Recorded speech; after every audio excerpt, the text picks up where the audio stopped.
नमः शिवाय। आज हम शिव महापुराण का कोटि रुद्र संहिता का 23वां अध्याय पढ़ेंगे। उससे पहले हमने पिछले अध्याय में पढ़ा था ओमकारेश्वर महात्म्य, केदारेश्वर महात्म्य, भीम उपद्रव का वर्णन, भीम शंकर ज्योतिर्लिंग का महात्म्य, काशीपुरी का महात्म्य। आज हम पढ़ेंगे श्री विश्वेश्वर महिमा। सूत जी बोले, हे मुनियों, अब मैं आपको काशीपुर में स्थित अभिमुक्त ज्योतिर्लिंग का महात्म्य सुनाता हूँ। एक बार जगदम्बा माता पार्वती ने त्रिलोकीनाथ भगवान शिव से विश्वेश्वर ज्योतिर्लिंग की महिमा पूछी थी। तब अपनी प्राण बल्लभा देवी पार्वती का प्रश्न सुनकर भगवान शिव बोले, हे प्रिय, मनुष्य को भक्ति और मुक्ति प्रदान करने वाला उत्तम धाम काशी है। मेरा प्रिय स्थान होने के कारण काशी में अनेक सिद्ध और योगी पुरुष आकर मेरे अनेकों रूप का वर्णन करते हैं। काशी में मृत्यु को प्राप्त करने वाले मनुष्य को मोक्ष की प्राप्ति होती है। वो सीधे शिवलोक को प्राप्त करता है। स्त्री पवित्र हो या अपवित्र, कुंवारी हो या सुहागन या अन्य काशी में मरकर मोक्ष को प्राप्त करती है। काशी में निवास करने वाले भक्तजन बिना जाति, पन, ज्ञान, कर्म, दान, संस्कार, स्मरण अथवा भजन के सीधे मुक्ति को प्राप्त होते हैं। हे उमे, जिस विशेष कृपा को पाने के लिए ब्रह्मा जी एवं श्रीहरि विष्णु ने जन्म जन्मांतरों तक तपस्या की, वो काशी नगरी में मरने से ही प्राप्त हो जाती है। मनुष्य यज्ञों अयोग्य कर्म करे या धर्म अथवा अधर्म के मार्ग पर चले, इस काशीपुरी में मृत्यु पाकर जीवन मरण के बंधनों से छूट जाता है। हे देवी, जो काशी नगरी में निवास करते हुए भक्ति पूर्वक मेरा ध्यान स्मरण करता है अथवा मेरी आराधना अथवा तपस्या करता है, उसके पुण्य की महिमा का वर्णन करना तो मेरे लिए भी असंभव है। वे सब मुझ में ही स्थित है। शुभ कर्मों से स्वर्ग प्राप्त होता है एवं अशुभ कर्मों से नरक की प्राप्ति होती है। हमारे द्वारा किए गए शुभ अशुभ कर्मों से ही जन्म मरण निश्चित होता है तथा सुख की प्राप्ति होती है। पार्वती, 3 प्रकार के कर्म होते हैं। 1, पहले जन्म में किए कर्म संचित होते हैं। 2, इस जन्म में किए हुए क्रियामाण हैं। 3, दोनों के द्वारा मिल रहा फल जो शरीर में भोगे जा रहे हैं, प्रारब्ध कर्म कहलाते हैं। संचित तथा क्रियमाण कर्म को दान दक्षिणा देकर एवं पुण्य कर्मों द्वारा कम अथवा खत्म किया जा सकता है, परंतु प्रारब्ध कर्म को मनुष्य को भोगना ही पड़ता है। काशीपुरी में किया गया गंगा स्नान संचित एवं क्रियमाण कर्मों को नष्ट कर देता है। प्रारब्ध कर्म काशी में मृत्यु से ही नष्ट होते हैं। काशी का रहने वाला यदि कोई पाप करता है तो काशी के पुण्य प्रताप से तुरंत ही पाप से मुक्त हो जाता है। हे ऋषिगण, इस प्रकार काशी नगरी एवं विश्वेश्वर लिंग का महात्म्य मैंने आपको सुनाया है, जो कि भक्त एवं ज्ञानियों को भोग और मोक्ष प्रदान करने वाला है। 24वां अध्याय, गौतम प्रभाव। सूत जी बोले, हे महामुनियों, प्राचीन काल में गौतम नामक एक महामुनि थे, जिनकी पत्नी का नाम अहिल्या था। वे महामुनि गौतम दक्षिण में स्थित ब्रह्मा पर्वत पर 1000 वर्षों में सिद्ध होने वाली तपस्या कर रहे थे। उस समय लगभग 100 वर्ष से वर्षा नहीं हुई थी, जिससे सूखा पड़ा हुआ था। पीने के लिए जल भी उपलब्ध नहीं था। सारे वृक्ष पौधे आदि सभी वनस्पतियां सूख चुकी थी। उस समय आए इस संकट से मुक्ति दिलाने हेतु बहुत से ऋषि मुनियों ने समाधि ले ली थी।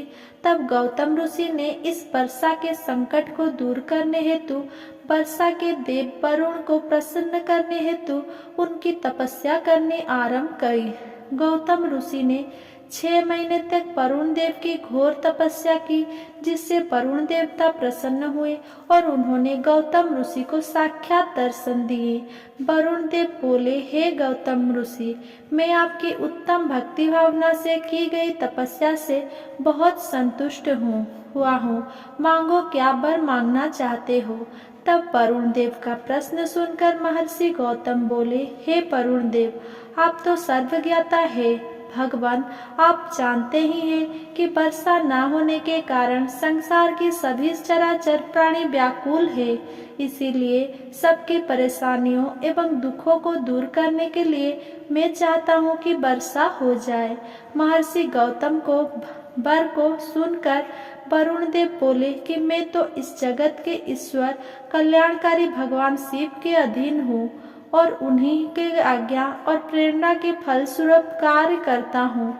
इसीलिए इस वरदान को तो सर्वेश्वर शिव ही दे सकते हैं। अतः आप मुझसे कुछ और मांग ले। तब महर्षि गौतम बोले, प्रभु, आप मुझे जल दान दीजिए। इससे बड़ा और कोई पुण्य नहीं है और इसे कोई नष्ट भी नहीं कर सकता। तब गौतम जी की विनती को स्वीकार करते हुए वरुण देव बोले कि आप एक गड्ढा खोदे, मैं उसे जल से भर दूंगा और उस गड्ढे का जल कभी भी खाली नहीं होगा और इसके लिए तुम्हारा नाम भी संसार में प्रसिद्ध हो जाएगा। वरुण देव की आज्ञा मानते हुए महर्षि गौतम ने तुरंत एक हाथ लंबा और चौड़ा गड्ढा खोद दिया। तब वरुण देव ने उसे जल से भर दिया और महर्षि गौतम से बोले, हे महामुनि, इस स्थान पर किए गए सभी कर्म, दान, हवन, देव पूजन, तपस्या, पितृ श्राद्ध आदि सब सफल होंगे। यह कहकर वरुण देव अंतर्ध्यान हो गए। तब गौतम ऋषि बहुत प्रसन्न हो गए कि सबके संकटों को उन्होंने दूर कर दिया है। इसीलिए कहते हैं कि संकट के समय बड़ों की शरण में जाने से दुखों से मुक्ति मिलती है। इस प्रकार महर्षि गौतम इच्छित वर पाकर खुश हो एवं स्नान आदि नित्य कर्म से निवृत्त होकर जौ आदि अन्न पैदा करने लगे।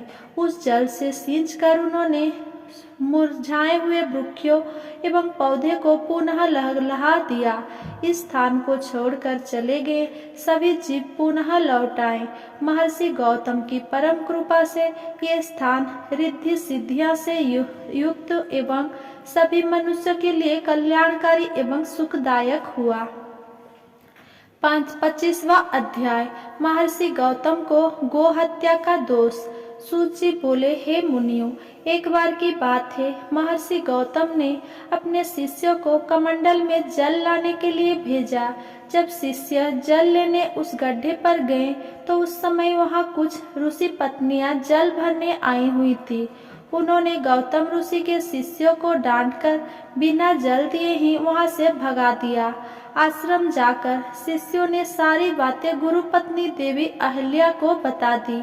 तब देवी अहल्या स्वयं जल भरने गई और जल लाकर अपने पति को दिया। उस दिन से स्वयं अहल्या ही जल लेने जाने लगी। एक दिन अन्य ऋषि पत्नियां ने जानबूझकर अहल्या से लड़ना आरंभ कर दिया और अपने घर आकर अपने पतियों से अहल्या की झूठी शिकायत कर दी कि वो हमें जल भरने देने से मना करती है और कहती है कि यह जल तो मेरे पति को वरदान स्वरूप वरुण देव से प्राप्त हुआ है। अपनी पत्नियों की बातें सुनकर ऋषियों को बहुत क्रोध आया। गौतम ऋषि को सबक सिखाने के लिए अन्य ऋषियों ने गणपति की आराधना आरंभ कर दी। उनके पूजन से प्रसन्न होकर गणपति प्रकट हुए और वर देने के लिए कहने लगे। तब ऋषि बोले, हे विघ्न विनाशक गणपति, हम चाहते हैं कि गौतम ऋषि का यहाँ से आश्रम छोड़कर किसी दूसरे स्थान पर चले जाएं। उनके यह वचन सुनकर गणेश जी बोले, गौतम ऋषि ने तो कोई अपराध नहीं किया है, फिर आप उनका बुरा क्यों चाहते हैं? आप कोई और वरदान मांग लीजिए। परंतु जब ऋषि नहीं माने तो उनका इच्छित वरदान देकर गणेश जी वहां से अंतर्ध्यान हो गए। गणेश जी ने अपना दिया वरदान सिद्ध करने के लिए एक गाय का रूप धारण किया और गौतम जी द्वारा लगाए गए जौ खाने अनेक खेतों में चली गई। जब महर्षि गौतम ने देखा कि वो गाय उनका खेत नष्ट कर रही है, तो स्वयं एक तिनका हाथ में लेकर उसे बाहर निकालने लगे। उस तिनके से पीड़ित होकर गाय धरती पर गिरी और मर गई। गाय को मरा जानकर गौतम ऋषि बहुत दुखी हुए। वे अपनी पत्नी से कहने लगे कि शायद मुझसे कोई भारी भूल हो गई, जिस कारण मेरे आराध्य भगवान शिव मुझसे नाराज हो गए हैं और मुझ पर गौ हत्या का पाप लग गया है। उसी समय वहाँ अन्य ऋषि भी आ गए जो गौतम ऋषि से बैर रखते थे। उन्होंने महर्षि गौतम, उनकी पत्नी और शिष्यों को भला बुरा कहकर वहाँ से निकल जाने को मजबूर कर किया। तो वे सब उस स्थान को छोड़कर वहाँ से चलने लगे।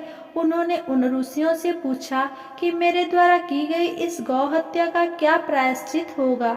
तब वे ऋषि बोले, पतित पावनी गंगा में स्नान करने से मनुष्य के सारे पाप धुल जाते हैं। इसीलिए अपने द्वारा की गई गौ हत्या के प्रायश्चित से मुक्त होने के लिए आप गंगा जी को प्रकट कर उसमें स्नान कर और भगवान शिव के पार्थिव लिंग की स्थापना कर उसका भक्ति पूर्वक विधि विधान से पूजन करें। तभी आप इस महापाप से मुक्ति पा सकेंगे। अन्य ऋषि से प्रायश्चित का मार्ग पूछकर गौतम ऋषि अपने पत्नी और शिष्यों को साथ लेकर वहां से दूर चले गए। 26वां अध्याय, गौतमी गंगा का प्राकट्य। सूत जी बोले, हे ऋषिगण, महर्षि गौतम देवी अहल्या एवं अपने अन्य शिष्यों के साथ लेकर किसी अन्य जगह पर आश्रम बनाकर रहने लगे। सर्वप्रथम गौतम ऋषि ने ब्रह्मगिरि पर्वत की परिक्रमा की। फिर भगवान शिव के पार्थिव लिंग की स्थापना कर उसका पूजन करने लगे। पति पत्नी की उत्तम आराधना एवं भक्ति भाव से प्रसन्न होकर भगवान शिव ने उन्हें दर्शन दिए। अपने आराध्य को अपने सामने पाकर गौतम ऋषि और अहल्या बहुत प्रसन्न हुए और उनको प्रणाम कर उनकी स्तुति करने लगे। तब भगवान शिव बोले, हे महर्षि, हे देवी, मैं आपकी पूजा से प्रसन्न हूँ। मांगिए क्या वर मांगना चाहते हैं। भगवान शिव के वचन सुनकर ऋषि गौतम बोले, भगवान, मुझ पर कृपा करके मुझे गौ हत्या के पाप से बचा लीजिए। तब शिव जी बोले, आपसे कोई अपराध नहीं हुआ है, वो सब तो उन दुष्ट दुराचारियों द्वारा रची गई माया थी। आप तो निर्दोष है। ये सुनकर महर्षि के सारे दुख दूर हो गए। तब उन्होंने शिव जी से कहा कि भगवान, मुझ पर कृपा करके पतित पावनी गंगा जी को यहाँ प्रकट करे, जिससे सभी प्राणियों का कल्याण हो सके। गौतम ऋषि की प्रार्थना सुनकर शिव जी ने उन्हें गंगा जल दिया। वही गंगा जल श्री गंगा जी का स्त्री रूप बन गया। तब गौतम जी ने उन्हें प्रणाम कर उनकी स्तुति की। गौतम ऋषि बोले, हे मातेश्वरी, हे पतित पावनी गंगे, मैं आपको प्रणाम करता हूँ। आप पापों का खंडन करने वाली एवं अपने शरण में आए भक्तों को मुक्ति देने वाली है। हे, मैं हाथ जोड़कर आपके शरण में आया हूँ। आप मेरे पापों को नष्ट करके मुझे नरक में जाने से बचा दो। तब उनकी स्तुति से प्रसन्न होकर गंगा जी ने उनके पापों को अपने निर्मल जल से धो दिया। फिर वे वहां से जाने के लिए सर्वेश्वर शिव से आज्ञा मांगने लगी। तब शिव जी बोले, हे गंगे, आप पापों का नाश करने वाली है, इसीलिए लोक कल्याण के लिए यही पृथ्वी पर विराजे। हे कल्याणी, आपको कलियुग में 28वें मंतेश्वर के समाप्त होने तक यही पृथ्वी लोक पर निवास करना होगा और सच्चे मन एवं भक्ति भावना से अपने जल में स्नान करने वाले श्रद्धालुओं के पापों को नष्ट करना होगा। कलियुग में पापों को नष्ट करने का यही एक साधन होगा। श्रद्धा पूर्वक आपके दर्शन करने वालों के पापों का क्षय भी आप करेगी। यह सुनकर गंगा जी बोली, हे प्रभु, मैं तो सदा आपके अधीन हूँ। आपकी आज्ञा मेरे लिए शिरोधार्य है, परंतु मेरे आपसे यह प्रार्थना है कि आप माता पार्वती के साथ मेरे पास ही निवास करें, ताकि मैं सदा की भांति आपके पास रहूं, संसार में मेरी कीर्ति हो। तब गंगा जी के वचन सुनकर कल्याणकारी भगवान शिव बोले, हे गंगे, तुम्हारी मनोकामना मैं अवश्य पूरी करूंगा। ये कहकर भगवान शिव वहाँ त्र्यंबकेश्वर नाम से ज्योतिर्मय रूप में स्थित हो गए। गंगा जी वहाँ पर गौतम ऋषि के नाम से प्रसिद्ध होकर गौतमी गंगा कहलाई। अगर मेरा ये वीडियो आपको पसंद आया हो तो मेरा वीडियो को लाइक कमेंट शेयर करें एंड मेरा चैनल को सब्सक्राइब करें।